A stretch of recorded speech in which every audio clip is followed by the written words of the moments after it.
We're very excited now to be joined by Professor John Mearsheimer, a personal hero of mine, and he is the R. Wendell Harrison Distinguished Service Professor in the Political Science Department at the University of Chicago since 1982. Thank you very much for joining us, sir. We appreciate it. My pleasure.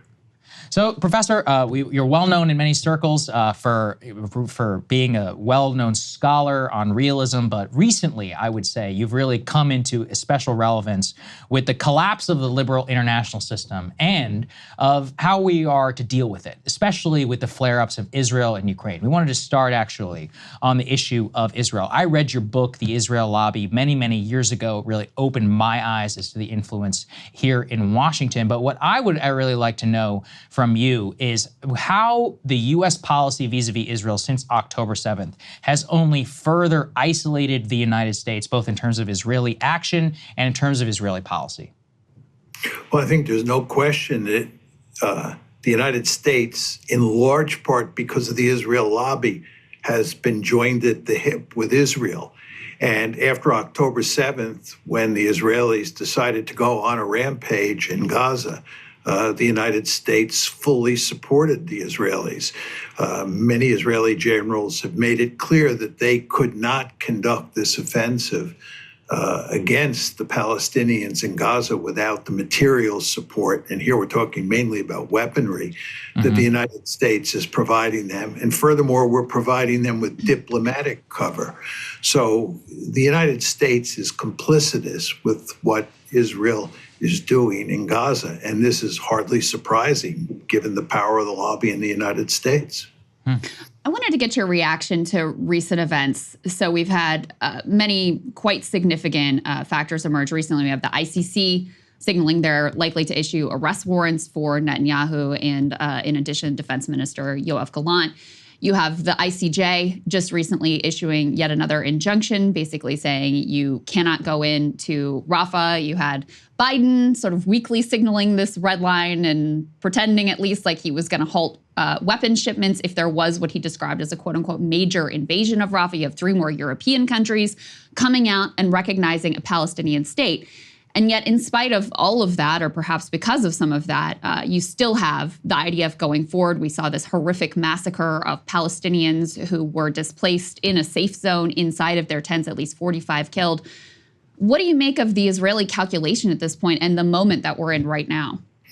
Well, just to talk about the Israeli calculation, I think it's important to emphasize that Netanyahu has no real interest in ending the war. The longer the war goes on, the better for him politically, because once the war ends, he'll have to face the music for what happened on October 7th, and he could be pushed overboard. So he has a vested interest in keeping the war going for that reason.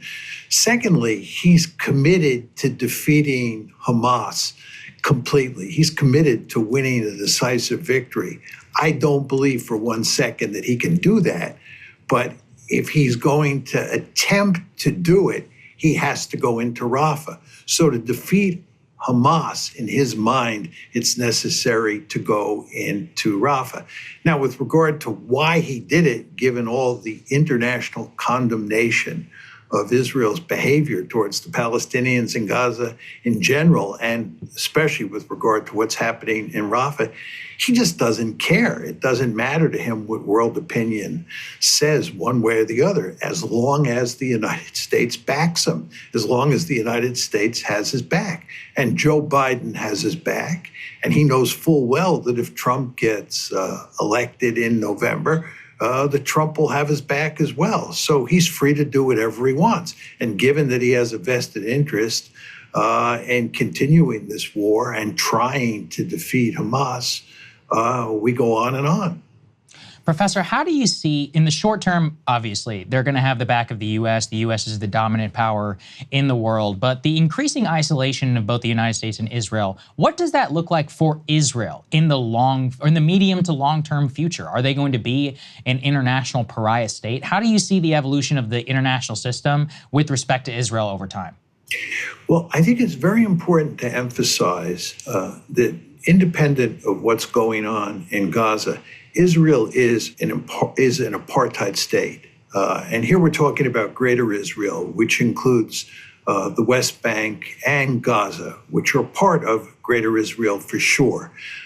Human Rights Watch, Amnesty International, and B'Tselem, which is the leading human rights organization inside of Israel, have all issued lengthy and sophisticated reports that make a compelling case that Israel is an apartheid state. The Israelis are well aware of what happened to South Africa. South Africa was once an apartheid state, and it's no longer an apartheid state because it's very hard to sustain an apartheid state in the modern world.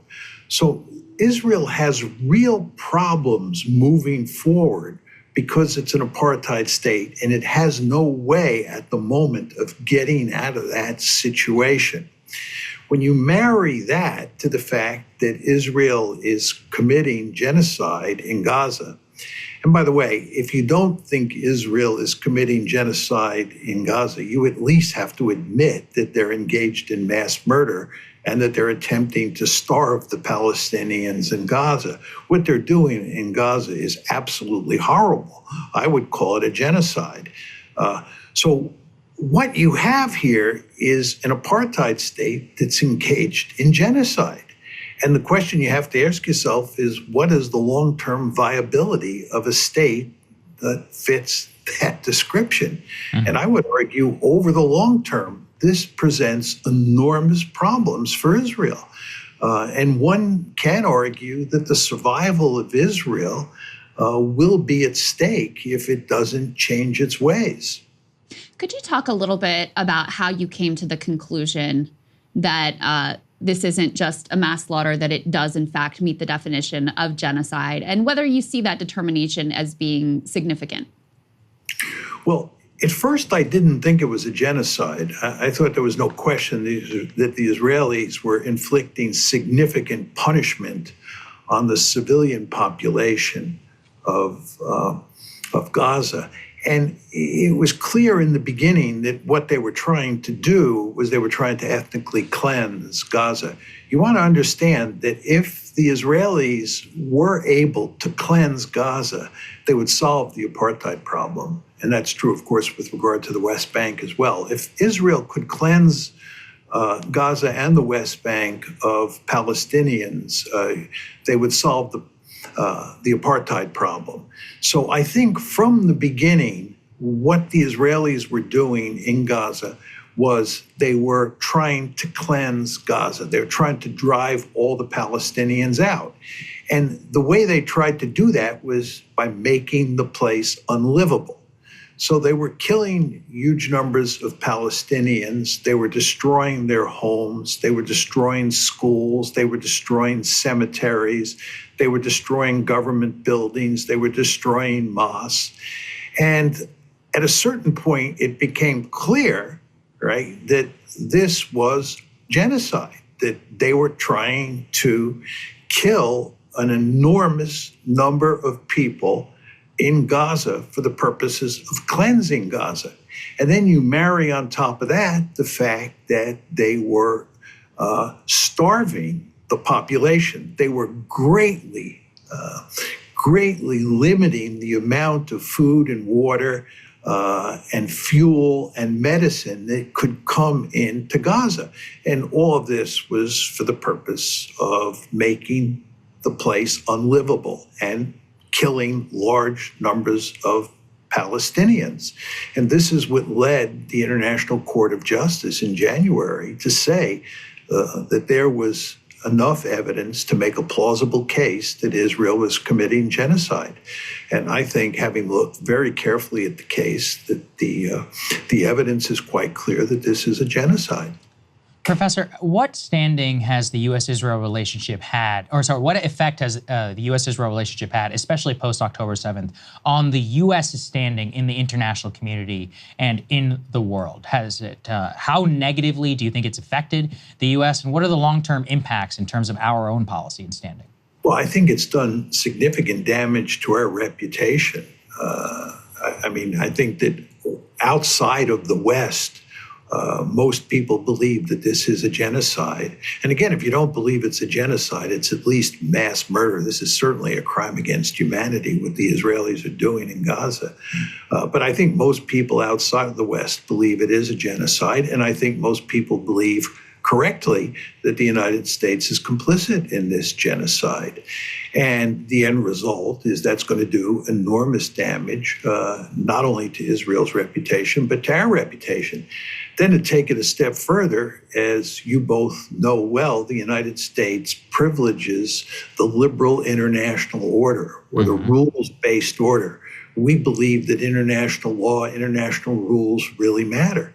When you look at how the Israelis are behaving in Gaza and how they react to the ICC and the ICJ and how we support them in their reaction, it's quite clear that we are massive hypocrites when it comes to international law.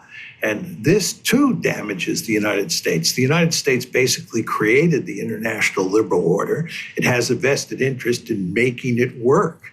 And what we're doing in our support of Israel is we're undermining the international liberal order. People around the world are actually quite shocked at the extent to which the United States is willing to excuse Israeli behavior when it's in direct violation of international law. I'm almost afraid to ask the next question, but how do you think this ends? I mean, do they effectively succeed in completing the genocide? Because, as you point out, Netanyahu has no interest in ending this war. Joe Biden clearly has no interest in moving away from the unconditional support posture. Donald Trump would be the same, probably without the little bit of liberal hand-wringing that we get from Joe Biden. So how do you see this playing out? It's very hard to say. I'm hoping that the shooting stops at some point in the not-too-distant future. I'm hoping that after the assault on Rafah, the Israelis stop the large-scale offensive military operations in Gaza, and instead they restrict their military operations to small-scale attacks against Hamas. I'd like to see all the shooting stop, but I think that's highly unlikely, but I'd like to see it become more limited. And I think that what will end up happening here is that the Israelis will end up occupying Gaza for the foreseeable future, and Israel will remain an apartheid state. And the Palestinians, of course, at some time in the future will revolt again. You want to understand that what happened on October 7th is not the first instance of the Palestinians rebelling against the Israelis. You had the first intifada in 1987, you had the second intifada in 2000, and then you had October 7th. And there were all sorts of mini revolts in between those three important events. And this is what happens when you have an apartheid state. The people who are being dominated, and that, of course, is the Palestinian population, they are going to revolt.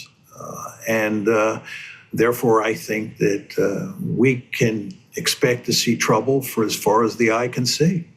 Professor, how do you see the risks of regional conflict if that is going to increase, and then the odds that the U.S. would be dragged along? We talked previously in some of our shows, there's been cross-border fire between the Egyptians and the Israelis. Is there going to be a power vacuum similar to the 1960s and 70s where the Palestinian cause brings a lot of popularity and could invite broader regional conflict? Where do you see that going? Well, you want to remember that the United States is already fighting the Houthis in the Red Sea as a result of what's going on in Gaza. But the really interesting question has to do with Iran. Now, it's clear from what happened in April. You remember on April 1st, the Israelis struck the Iranian embassy in Damascus, Syria. Yep. And then on April 14th, the Iranians attacked Israel in response. And then on April 19th, Israel launched a very limited strike against Iran. So between April 1st and April 19th, we had this conflict not simply involving Israel and Iran. The United States was involved as well. We were involved in the combat that took place on April 14th, when Iran attacked Israel. We shot down about half of the drones and cruise missiles and ballistic missiles that were aimed at Israel. So we were deeply involved. Now, what does this tell you? If you look carefully, you see that the United States and Iran had no interest in having this conflict take place. It's the Israelis who wanted to drag the Americans into a war with Iran. It's the Israelis who started these events on April 1st when they attacked the Iranian embassy in Damascus.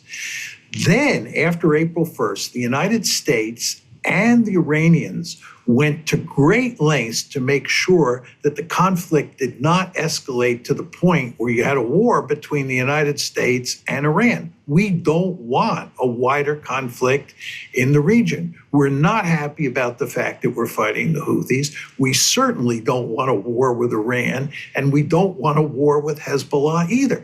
And in that case, we've been putting significant pressure on the Israelis not to get into a major league fight with Hezbollah on their northern border, because again, we're afraid that we'll be pulled in. So I think it's very important to understand that there is potential for escalation in the region beyond what's happening in the Israel-Palestine conflict, but that the United States has no interest in seeing itself get dragged into another forever war. And therefore, I think it is unlikely that we will end up fighting against Iran in the foreseeable future.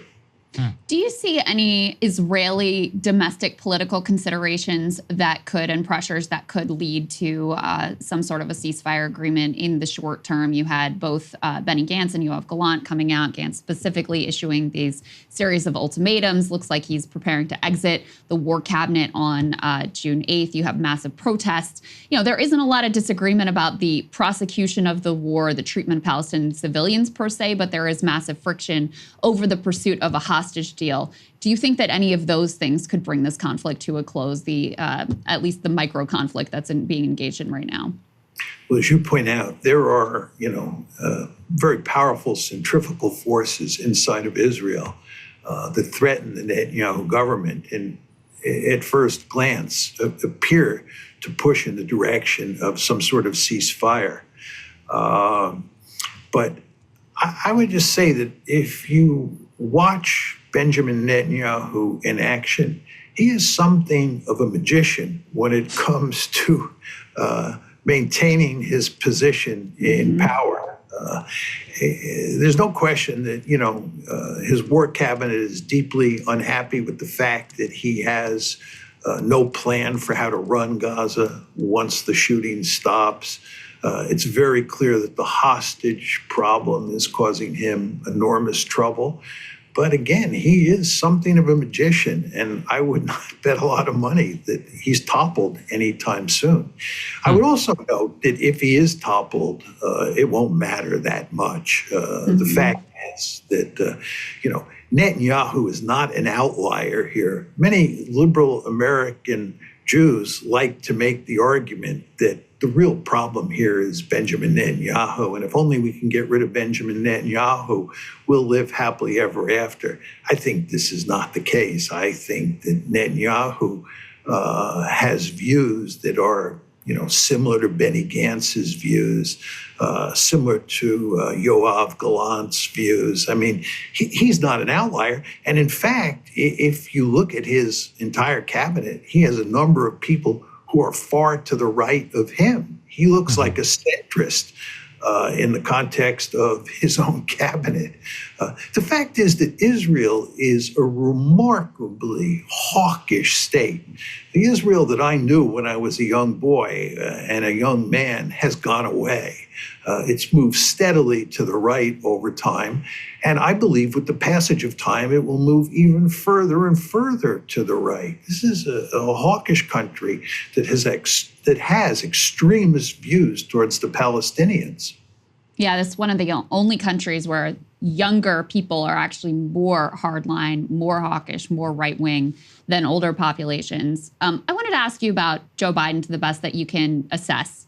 If there are, for people here who want to put pressure on him to change policy in some way, do you see any pressure points Is it your assessment that he's driven primarily by his own ideology, clearly has this great sentimental attachment to that Israel of long gone Israel of yore? Is it about the power of the Israel lobby? We saw, an email from a top Biden donor that was outraged that he would even consider cutting off weapons ever.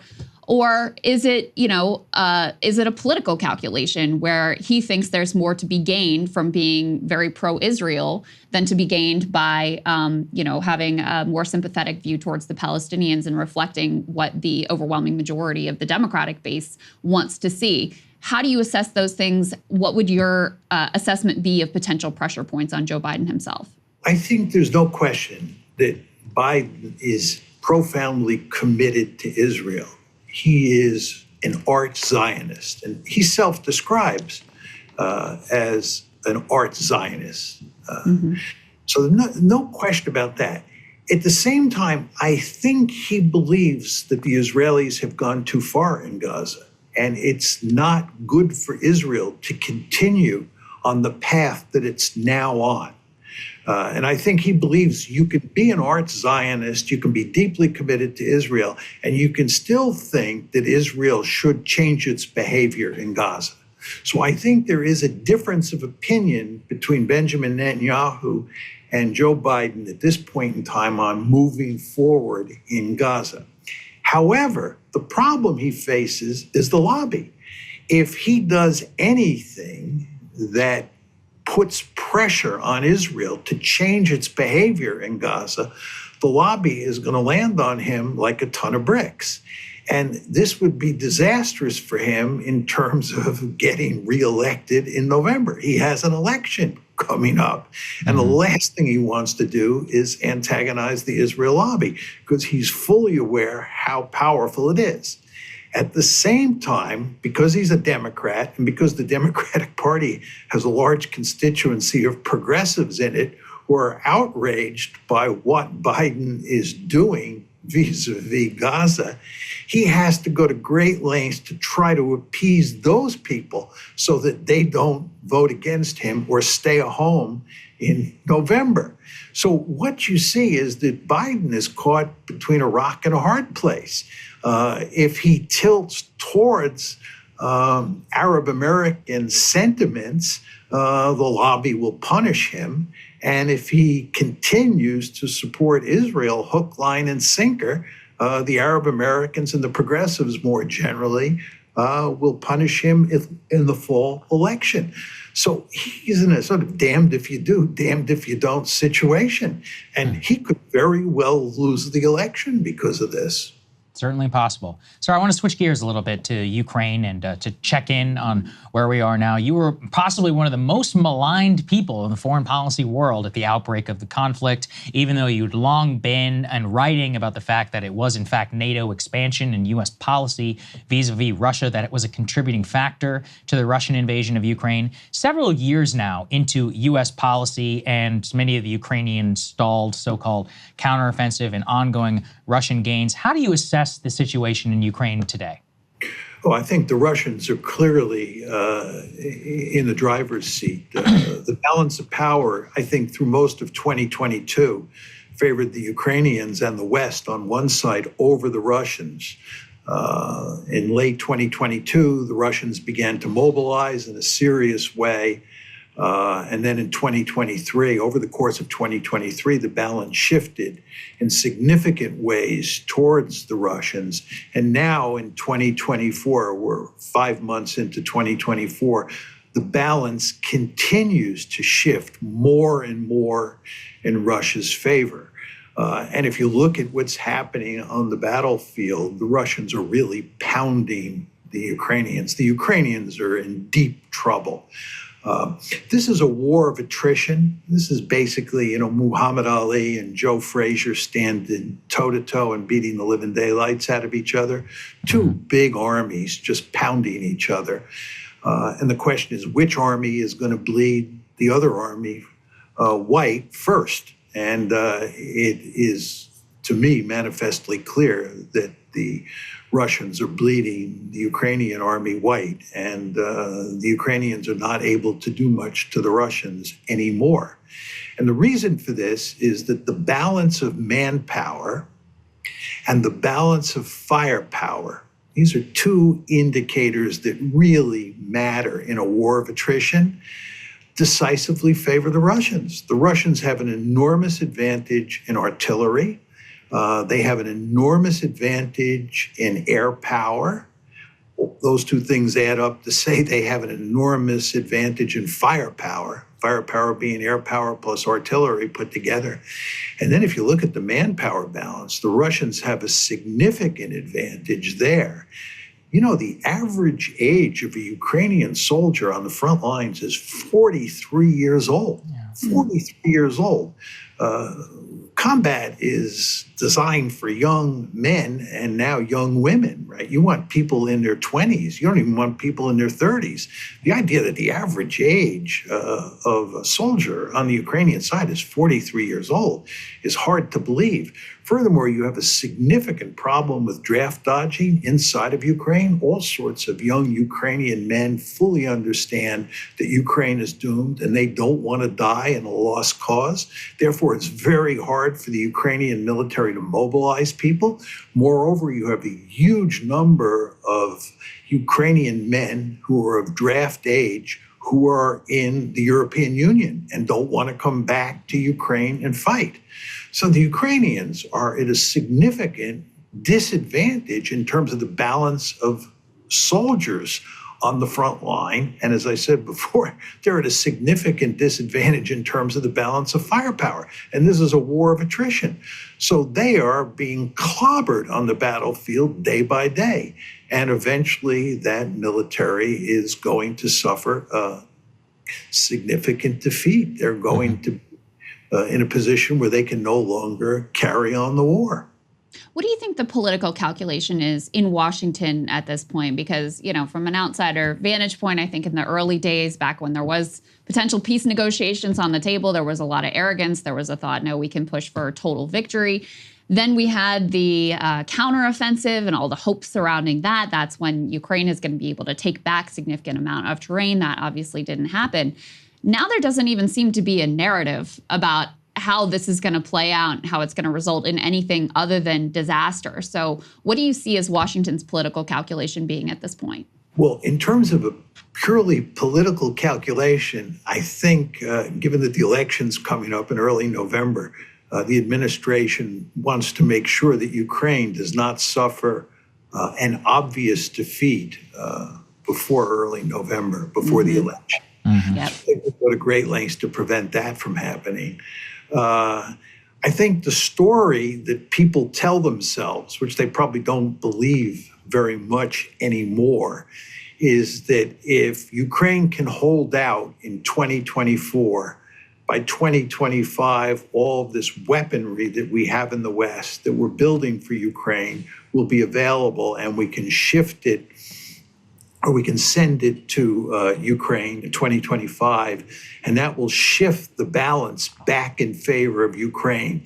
It will look like the situation that you described, Krystal, in 2022. That's, I think, that's the most optimistic story that people tell themselves.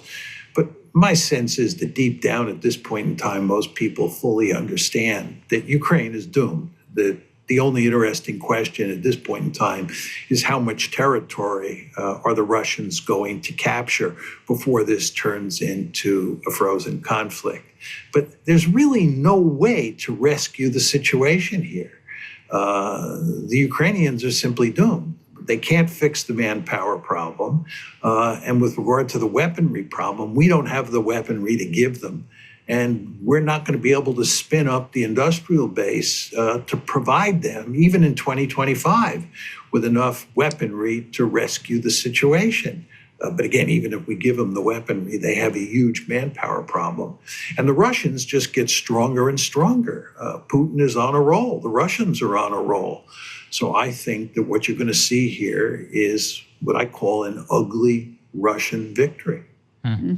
Professor, here in Washington, the justification for the Ukrainian cause is if we don't stop Putin in Ukraine, then Estonia, Latvia, and the other NATO countries are at risk. You have long argued, and I've long agreed with you, that what happens in Ukraine is not all of that much interest. But what would you say to those who say, that's why, Professor Mearsheimer, we must give even more to Ukrainians to make sure that that doesn't happen? Why does this not actually matter that much? And what's wrong with that logic about if we don't stop him here, that he'll continue onwards?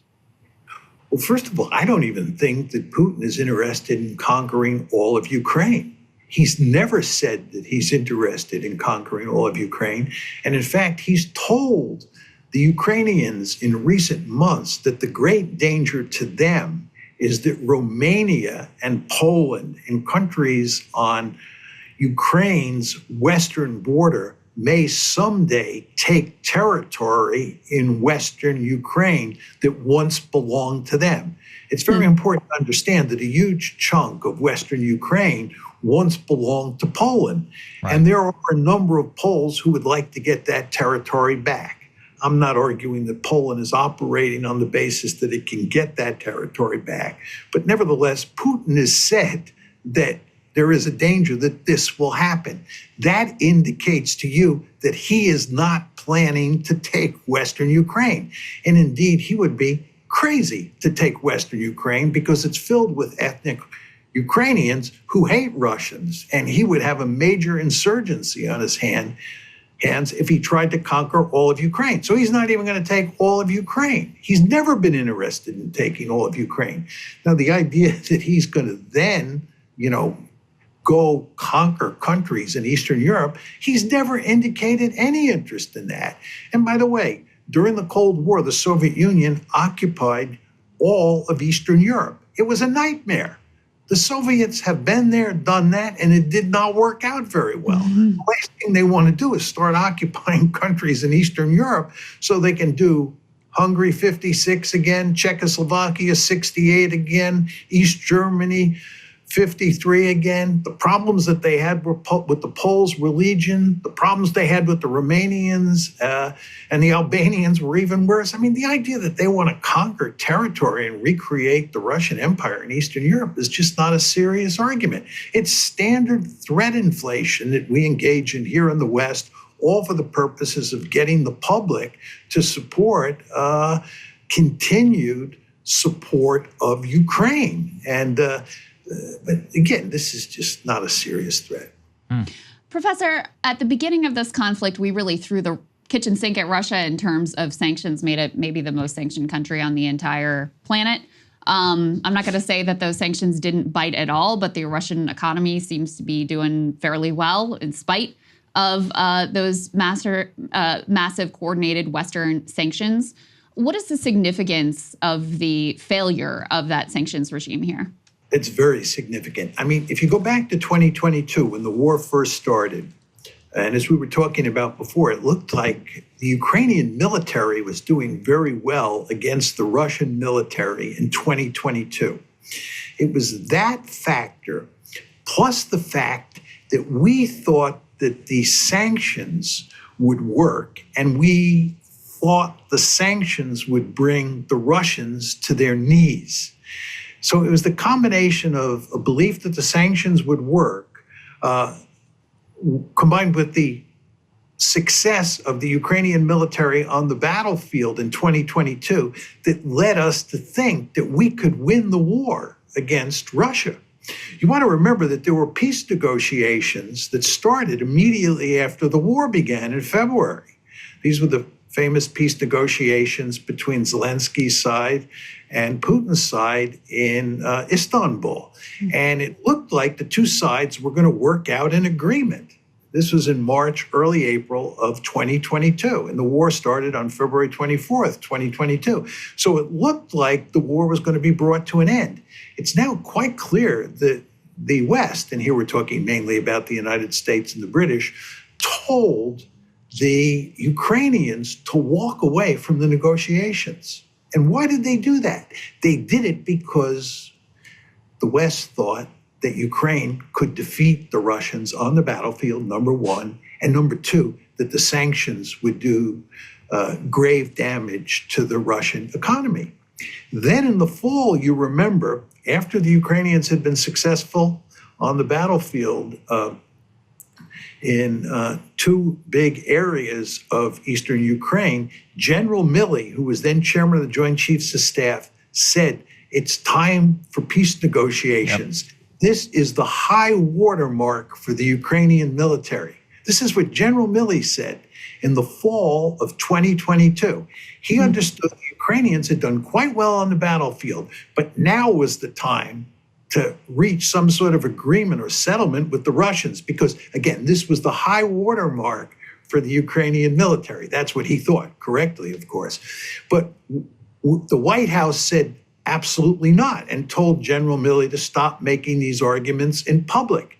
Why did we tell, or why did the White House tell General Milley to cease and desist from making those kinds of arguments? It's because we thought the sanctions would work. We thought we would bring the Russians to their knees, and we thought the Ukrainians would continue to win on the battlefield. This was a giant miscalculation with regard to what was happening on the battlefield, and it was a giant miscalculation regarding the sanctions. General Milley was right. We should have tried to cut a deal in the fall of 2022. Indeed, going back to the negotiations in Istanbul in March, early April of 2022, we should have let them play themselves out, those negotiations, and hopefully brought an end to the conflict. But we did not do that because in good part, we thought the sanctions would work. They haven't worked. The Ukrainians have done have been less successful on the battlefield, and the end result is that the Russians are going to win an ugly victory. Yeah, well, very well said, sir. Can't say enough how much we admire your work, how I personally was inspired. Funny story, I had the Israel lobby on my shelf in college, and a guy said, you should take that down, that guy's an anti-Semite. Yeah. I said, have you read it? And of course that the answer was no. So the rightest man in international relations. We appreciate you very much, sir. Thank you. Professor, thank you. Thank you for having me on the show. I appreciate it. Hey, if you like that video, hit the like button or leave a comment below. It really helps get the show to more people. And if you'd like to get the full show ad-free and in your inbox every morning, you can sign up at breakingpoints.com. That's right. Get the full show, help support the future of independent media at breakingpoints.com.